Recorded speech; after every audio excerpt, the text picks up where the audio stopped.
certain shaman have dedicated themselves above all else to forging a deep bond with the elements. They have peered beyond the elemental plane, gleaning visions of an ancient past where manifestations of volatile energies once raged, unimpeded across primordial Azeroth. You'll see the rest of that come Legion.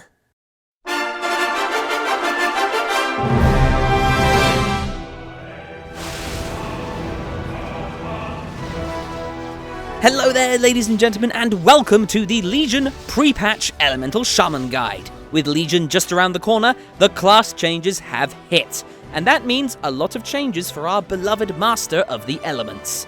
So, in this quicker video, we're going to cover what's changed, how to gear and play your Shaman, and what sort of mindset you should have. If you'd like to learn more about the Elemental Shaman, make sure to join the Earthshrine Discord server and check out Binkenstein's Wowhead Guide. You can find a link to both of these in the description. Now, let's get started. Elements guide you.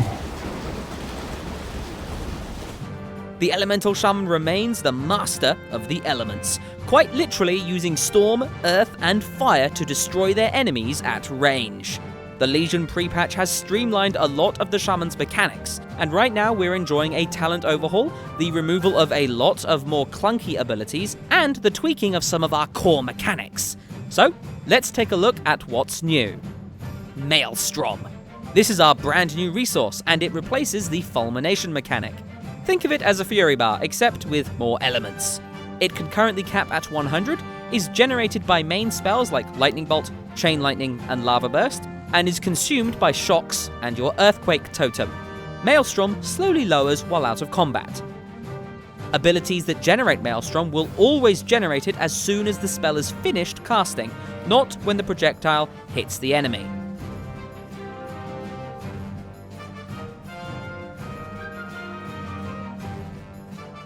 Our new Mastery.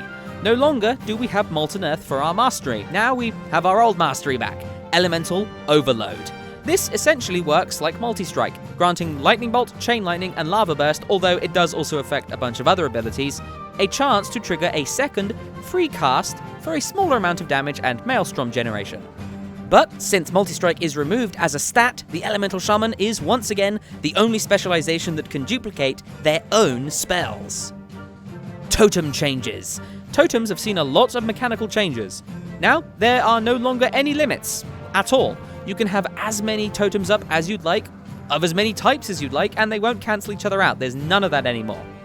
They've also had totemic projection baked into their baseline cast. So, let's say I wanted to place out the new Lightning Surge totem to stun a group of enemies. I just press the button and select where the totem will appear.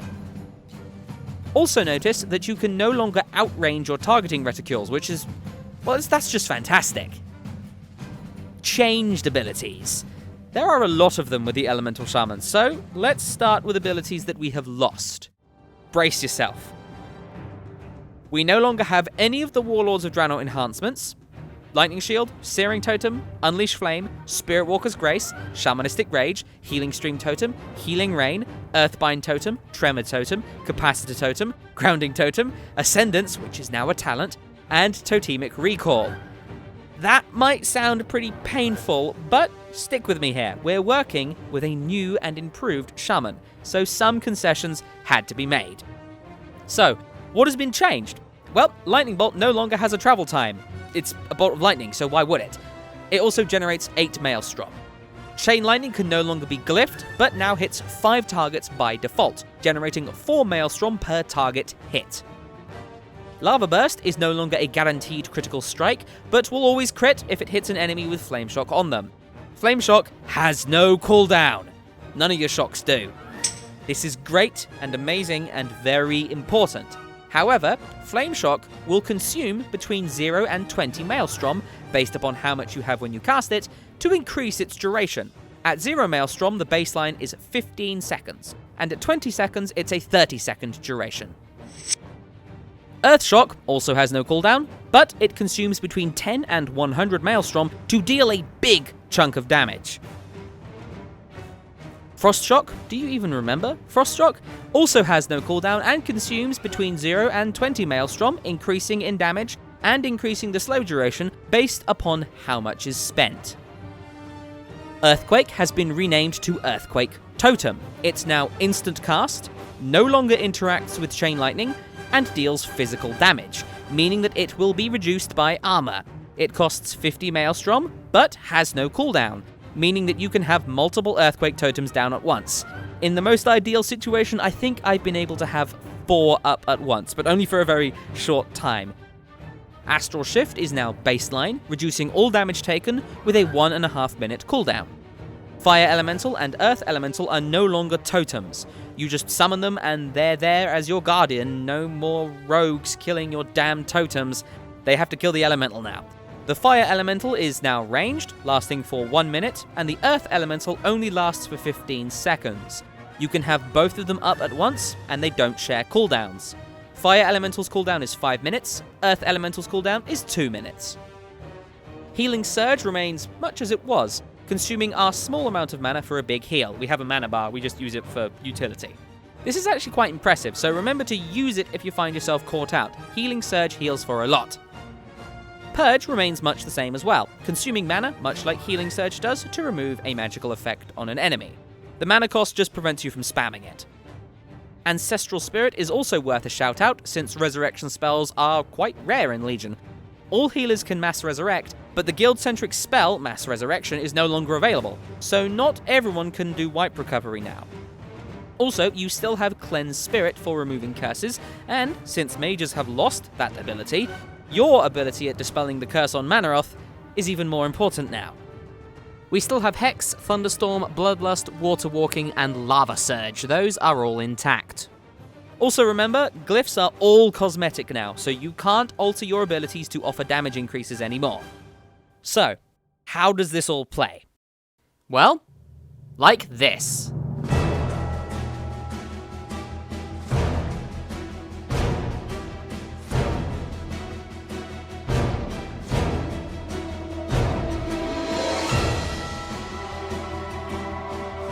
Right now, the Elemental Shaman is, and you may actually be surprised to hear this, extremely good at single target burst.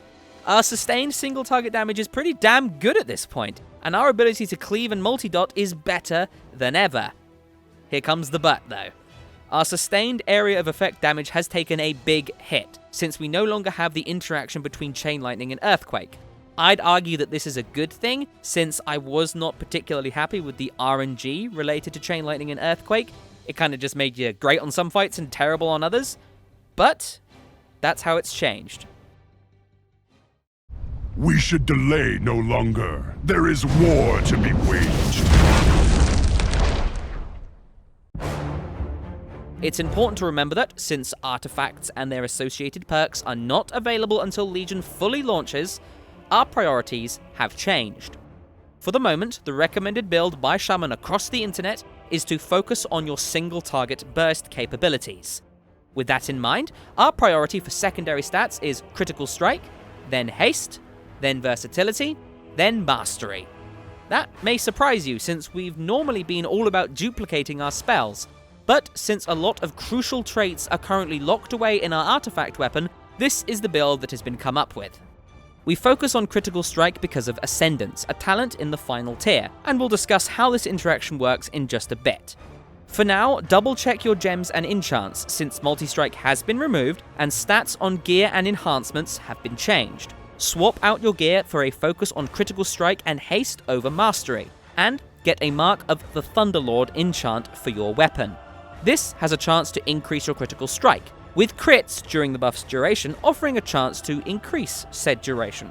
This differs from the new Mark of Frostwolf, which offers an increase to Critical Strike that stacks twice. As for trinkets, remember that our class trinket off of Archimonde remains really damn good, offering a big increase to Flame Shock's damage. With a mythic version of the trinket, my Flame Shock at 0 Maelstrom lasts for 38 seconds, which is pretty nuts when you think about it, and it still deals big damage. However, snapshotting is not an issue anymore. Don't worry about when you cast Flame Shock, it will dynamically increase its damage and tick speed based upon your buffs at any given moment, not when it's cast. For your second trinket, you're going to want a Sandman's Pouch. Fully upgraded, the crit on this is fantastic. Now for our latest tier bonuses. Our 2 set grants Earthshock a 45% chance to refund the Maelstrom used to cast it, just as before, and since Earthshock has no cooldown, you can still spam Earthshocks for big damage. Our 4-piece has changed a bit in how it activates. The buff is still the same, but now, rather than activating the Lightning Vortex based upon Fulmination stacks consumed, it builds up with Lightning Bolt and Chain Lightning casts. 10 casts and the buff triggers. Remember, this is 10 casts, not 10 hits, so your duplicate spells will not count towards this. But overall, this is a fantastic tier bonus, since it doesn't link a powerful haste bonus to RNG.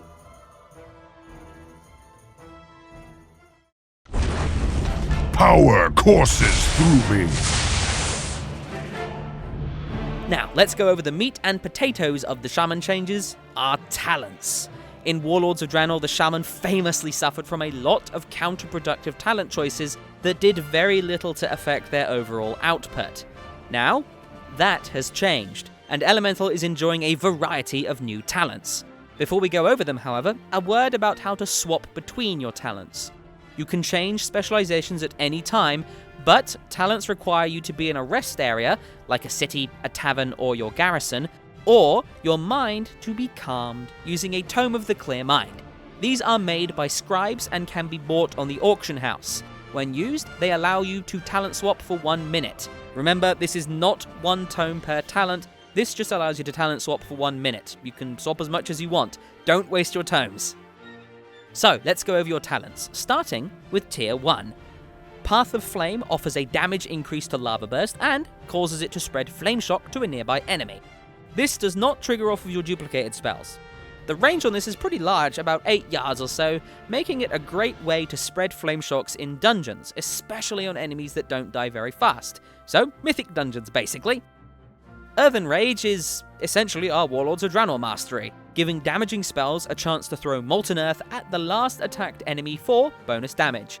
Consider this, in Binkenstein's words, as a ranged auto attack. Finally, Totem Mastery. This puts down 4 totems that last for 2 minutes. It has no cooldown. These 4 totems buff you. A Storm Totem increases the duplication chance of Lightning Bolt and Chain Lightning by 10%. An Ember Totem increases Flame Shock's damage over time by 10%. A Tailwind Totem increases your haste by 2%, and a Resonance Totem generates 1 Maelstrom for you every second. It has a range of about 40 yards, so remember to recast it if you leave its range. Totem Mastery is my pick of the tier, as it scales nicely with higher level items. Tier 2, Utility. Gust of Wind is awesome. With a short cooldown, this launches you forwards about 20 yards. That's all it does.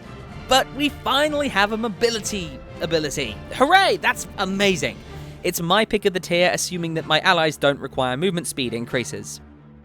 Ancestral Guidance returns in this tier, offering a short duration buff that causes 20% of all damage and healing you do to be converted to healing on up to 3 nearby injured party or raid members. Still not that great. Finally, Windrush Totem, which puts down a totem at the target location, grants allies who move within 10 yards of it a 60% increased movement speed for 6 seconds, refreshing when they're in range of the totem. This has a 2-minute cooldown, and it's our version of Stampeding Roar. Isn't that fantastic? I take this if there's a part of a fight that requires movement speed increases. Tier 3, Debilitation. Lightning Surge Totem puts a totem down at the target location, which works just like Capacitor Totem, right? But it only has a 2-second charge time. That's fantastic. It's just a reliable stun that you can use both preemptively and reactively in most situations. It's my pick of the tier. Earth Grab Totem returns to us as well, summoning a totem at the target location that roots enemies within 10 yards for 5 seconds. If an enemy has already been rooted by the totem, they're slowed instead. Finally, Voodoo Totem. This, again, summons a totem at the target location, lasting a short time. This totem applies Hex to all enemies within 8 yards of the totem. However, damage or leaving the totem's area will remove the effect. This is great to use on multiple casting enemies or for a super fast instant crowd control effect on that one really dangerous foe.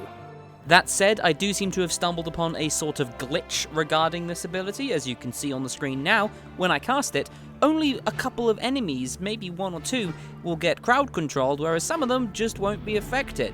This is very strange, and until it is fixed, hopefully it will be fixed, I would not recommend this talent simply because it's not working right now. But that's what pre-patch is all about. Tier 4. Elemental Blast now sits here, offering a very large hit when cast and increasing one of your secondary stats for 10 seconds. With a 12-second cooldown, this means that you can have the buff active most of the time. But if Elemental Blast duplicates, and it can do this, then 2 buffs will be applied rather than 1. They don't stack, but you can have 2 separate buffs at the same time, which is awesome. Ancestral Swiftness now offers a flat 10% increase to haste, and that's it. This scales quite nicely in high gear, making it my pick of the tier for shorter fights. Echo of the Elements, our good old friend, now only grants Lava Burst 2 charges and nothing else. This, I have found, is great for longer fights or in dungeons where you'll be multi-dotting and just getting tons of Lava Bursts out over extended durations. Tier 5. Elemental Fusion has been moved here and it's been changed too. This grants Flameshock a small chance to trigger Lava Surge. At first, this may not seem impressive, but consider that this is a 5% increased chance for every target you have Flameshocked, so it's great for multi-dotting on enemies that last a long time, like the Hellfire High Council. Next up, Primal Elementalist, which is pretty much unchanged, turning your Elemental Guardians into controllable pets that deal increased damage. Right now, this prevents having both Fire and Earth Elementals out at the same time. If you have one active and then you cast the other one, it just doesn't work and goes on cooldown. So if you use this talent, be wary of that. Not entirely sure if it's a bug or not, but either way, you have been warned. Neither Fire or Earth Elemental gains the Empower channel anymore, so just let them do their thing. Finally, Ice Fury. This is a brand new ability. After a short cast, it deals a small amount of frost damage, generates a huge 24 Maelstrom, and grants you a short-lasting buff that increases the damage of your next 4 frost shocks by 400%. Yes, 400%. This makes them hit harder than a Lava Burst, assuming you have enough Maelstrom for all 4 to consume the maximum amount, which happens to be 80 Maelstrom. So, cast it when you have at least 56 Maelstrom, and you'll be able to get all 4 Frost Shocks out at their maximum power. Since Frost Shock is instant, Ice Fury is amazing for casting before you start moving. If the fight is shorter, I prefer Primal Elementalist, whereas otherwise I prefer Ice Fury. Tier 6. Elemental Mastery returns here with a 2-minute cooldown. It increases haste by 20% for 20 seconds. Nice and simple. Storm Elemental is also here. This, crucially, replaces Fire Elemental, deals more damage than it, and also generates about 8 Maelstrom each time it casts a spell. It, too, is ranged. It lasts for 1 minute. Finally, Aftershock. This causes all spells to refund 25% of the Maelstrom spent on them. My build uses Elemental Mastery here, but I can definitely see Storm Elemental being useful in more movement-oriented fights, and Aftershock being powerful when you find yourself generating a lot of Maelstrom. Tier 7, the final tier. Ascendance, the spell integral to this build, is here. This now has a 3-minute up from a 2-minute cooldown and lasts for 15 seconds. During this time, Chain Lightning turns into Lava Beam, which increases in damage each time it jumps, and removes the cooldown on Lava Burst. However, the big change with Ascendance is that Lava Burst's damage is also increased by an amount equal to your critical strike chance. This is why the build focuses on increasing critical strike, because thanks to Ascendance, it means huge bursts of damage. Lightning Rod is next, an awesome passive ability that grants Lightning Bolt and Chain Lightning a chance to make their primary target a Lightning Rod for a short period. Lightning Rods take 40% of all damage you deal with Lightning Bolt and Chain Lightning, even if it's to another target. For the time being, you're going to want to skip this, but only because our artifact isn't available yet. As soon as artifact traits are available, Lightning Rod will probably be really damn good. At least that's what I think. We'll have to wait until Legion launch for that, though. Finally, Liquid Magma Totem. This little gem of a talent returns, placing a totem at the target location for a short time that hurls globs of liquid magma at random nearby enemies, each one dealing damage in an area of effect. This isn't great for single target, but against big packs of enemies, it's fantastic. So consider it in fights where you won't be needing a huge burst of damage from Ascendants, like say the Hellfire Assault, but instead need to do loads of AoE damage. The best thing about this talent is that it doesn't rely at all on a current totem. You just put one down and it does its thing. Those are your talents. This build focuses on dealing as much damage as possible with Ascendants, making it a bit weaker for sustained fights, but as of right now, a lot of raiding content is being blown up very quickly, so burst damage is valuable. We won't be covering glyphs as mentioned earlier, since they're all cosmetic now, and won't affect your damage in the slightest.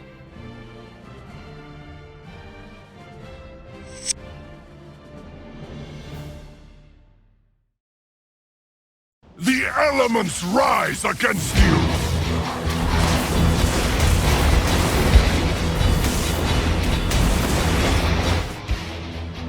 Right, now let's discuss your rotation. We'll start with single target, then discuss cleave rotations, area of effect rotations, cooldowns, and your opener. Against a single enemy, your main goal is to generate tons of Maelstrom and spend it on big earth shocks. Let's discuss your priorities. If you have it talented, maintain the buffs from Totem Mastery at all times. If you run out of range or it falls off, refresh it immediately. But try to avoid doing this right before big burst phases. Do it preemptively then. Flame Shock should always be on the target. Apply and refresh it when necessary, but remember that it will consume up to 20 Maelstrom to double its duration, meaning that you should aim to refresh it in the last 10 seconds while you have at least 20 Maelstrom. If your Maelstrom is equal to or over 92, the Binkenstein-approved number for high Earthshock damage with minimal Maelstrom overgeneration, use Earthshock. If your 2-piece set bonus refunds Earthshock's Maelstrom cost, use it over and over and over again until it doesn't proc. I've had about 8 or 9 in a row before, so don't be surprised if this happens to you. Lava Burst on cooldown, and watch out for Flame Shock ticks providing a free instant cast Lava Burst through Lava Surge. If you have it talented, use Elemental Blast on cooldown after Lava Burst. At this point, you'll want to use Lightning Bolt to generate yourself some more Maelstrom while waiting for your other spells, primarily Lava Burst, to come off of cooldown.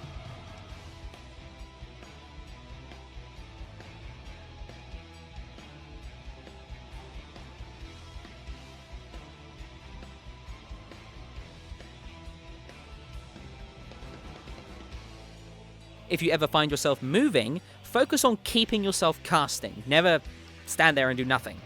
Without Spirit Walker's Grace, you're going to be relying on high Maelstrom Earthshocks, refreshing Totem Mastery, using Ice Fury, Frost Shock, and Flame Shock to keep casting.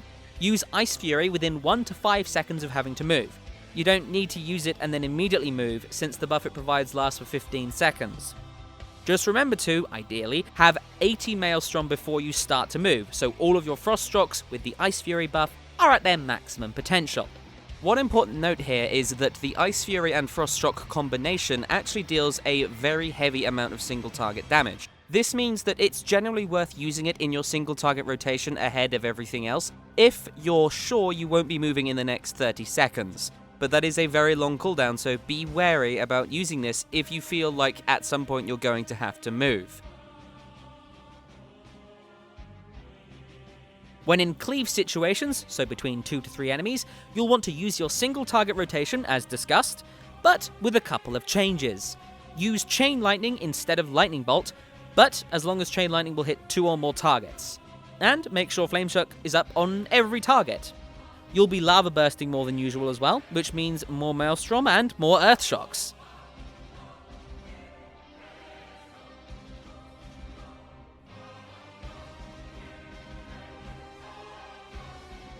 Against 4 or more enemies, it's time to AoE. Focus on casting Chain Lightning and spending your Maelstrom on Earthquake Totem. If you're using Lightning Rod, make sure to swap targets once Lightning Rod is applied, since it only applies to its primary target.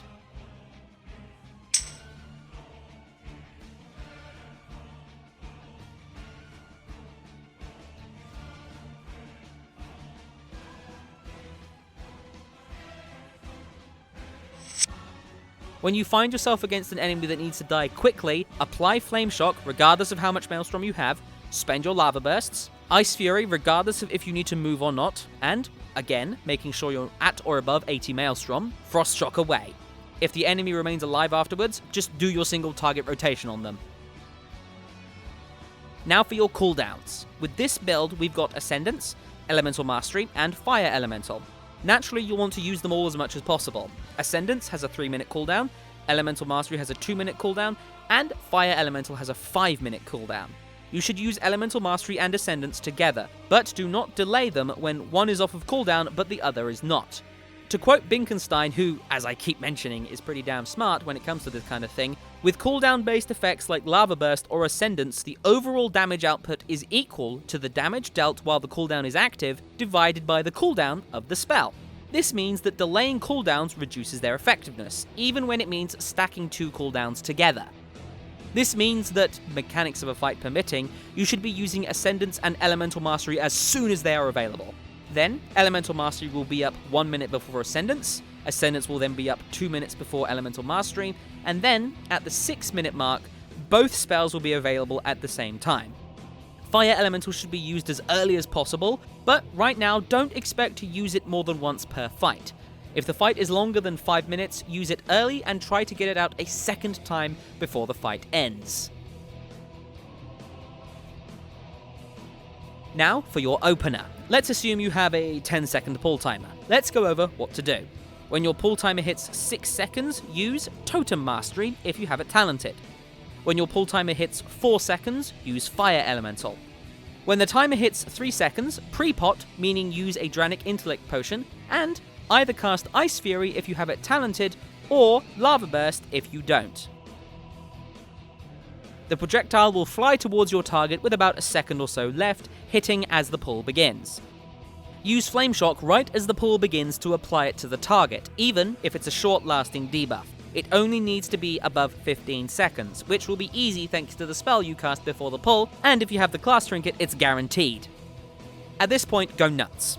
If now is the time for Bloodlust, Bloodlust. Use Elemental Mastery, any racial bonuses you have, and Ascendance. Start chain casting Lava Burst. During these 15 seconds, your goal is to cast as many Lava Bursts and Earth Shocks as you can. Even though Lava Burst gains a lot of damage during Ascendance, it doesn't stop Earth Shock from just flat out hitting harder, even if it doesn't critically strike. So, don't sit at 100 Maelstrom casting Lava Burst over and over and over again. Get those Earth Shocks out, they are still your main priority. Once Ascendance ends, begin your rotation.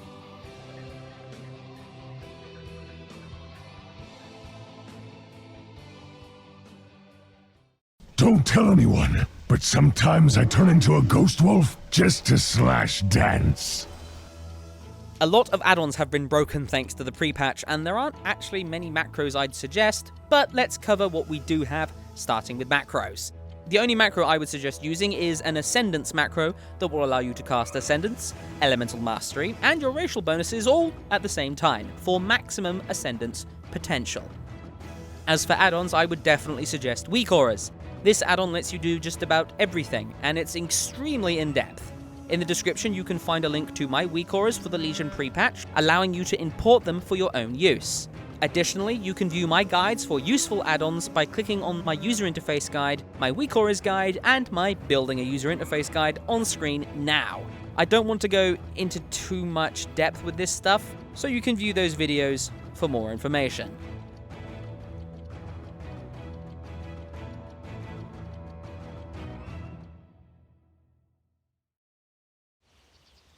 Let me show you the power of the elements. Alright, now for some tips and tricks regarding the Elemental Shaman. First of all, you still have utility abilities.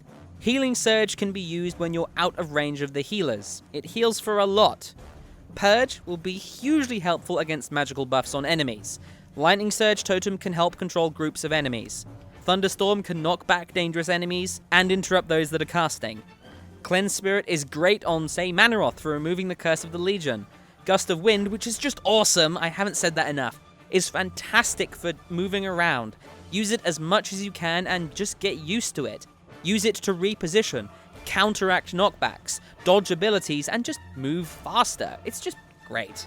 You can resurrect people too. This is important these days as mass resurrect is gone. Don't stand there while someone's dead. Always do something to control the situation. Stun adds, interrupt things. Your interrupt is the best in the game. I might be biased, but seriously, Wind Shear has a really low cooldown and high range for an interrupt. It's just great. Always swap to priority adds. You no longer have the cooldown of shocks as an excuse. Multi-dot away and get those lovely Lava Surge procs and kill the adds you're supposed to. Get yourself Tomes of the Clear Mind. At least 20 per raid. They're not that expensive to buy or create, and each one allows you to talent swap for 1 minute as long as you're not in combat and the abilities you're swapping away from aren't on cooldown. Never hearth out of a raid to swap talents and then ask to be summoned back in. It's just terrible, don't do it. Additionally, don't be afraid to mix and match your talents to suit the situation. Swap between Primal Elementalist and Ice Fury for very fast fights and long slogs, respectively. Similarly, swap between Ancestral Swiftness for quick encounters and Echo of the Elements for longer ones. Remember to use Ascendance and Elemental Mastery as much as possible. Don't save them for one another, I'm just going to reiterate this. This will lower their overall effectiveness. But don't be afraid to delay a cooldown for a few moments to avoid mechanics. You want as few interruptions to your Lava Burst and Earthshock spam as possible when in Ascendance, and you don't want the haste bonus of Elemental Mastery to be running while you're moving around. You don't have Spirit Walker's Grace to back you up here, so movement hurts. Take some time to learn how much Maelstrom your spells generate. Spend time on a training dummy learning how your spells and talents feel. Don't go into content blind. Get a feel for how everything works. Mouse over your abilities and read them carefully, even the passives. Now that you only have one survivability spell, make sure to use Astral Shift at the best time. Never let a fight go by where you don't use it to help mitigate a big burst of damage, because there is always damage in every fight. Reincarnate now only resurrects you at 20% health, so you need to be even more careful about self-rezzing during periods of damage. Wait until it is definitely safe, or you will just fall over as soon as you unk. Finally, if you'd like some more resources regarding the Elemental Shaman, I have two for you. First, go to Binkenstein's Wowhead Guide for the Elemental Shaman in Legion, available as a link in the description. He's done a great job of preparing a written guide for the specialization, and it's full of great information. He is a great theory crafter, has been for a very long time, focuses on the Elemental Shaman, give him some support and love. Absolutely fantastic guy. Secondly, join the Earth Shrine. This is a Discord chat server that lets you talk to a bunch of great people, from Binkenstein to Dayani to WordUp to Doralai. I also hang out every now and then as well if you want a noob. Again, you can find this link in the description. To conclude, the Elemental Shaman has seen some big changes. You could say, it seems a bit rocky. No, okay, at first it may seem like things are bad, but in truth, we've seen some incredible burst damage, and with everything changed for every class, a lot of our reliable spells are more reliable than ever, offering great control, survivability, and damage. As always, your skill is the most important aspect of doing well, regardless of your class or your spec. A lot of people ask me, hey Tuskeh, what spec is better, Enhancement or Elemental? Is the Elemental Shaman better than a Warlock or a Mage or a Hunter? Your skill is what will determine that. Be passionate, knowledgeable, kind, curious, and awesome. That is what will help you succeed. Always assume you have more to learn, because you do. And talk to others who know more than you, because they exist. Learn. That's what will have your guild wanting you to raid with them. Not your shaman, you. That will conclude this guide. I hope you enjoyed it and you found it helpful. If you have any questions, thoughts, comments, or suggestions, you can contact me using the links in the description, or you can just leave a comment. Thank you very much for watching, and I wish you the best of luck as the Master of the Elements.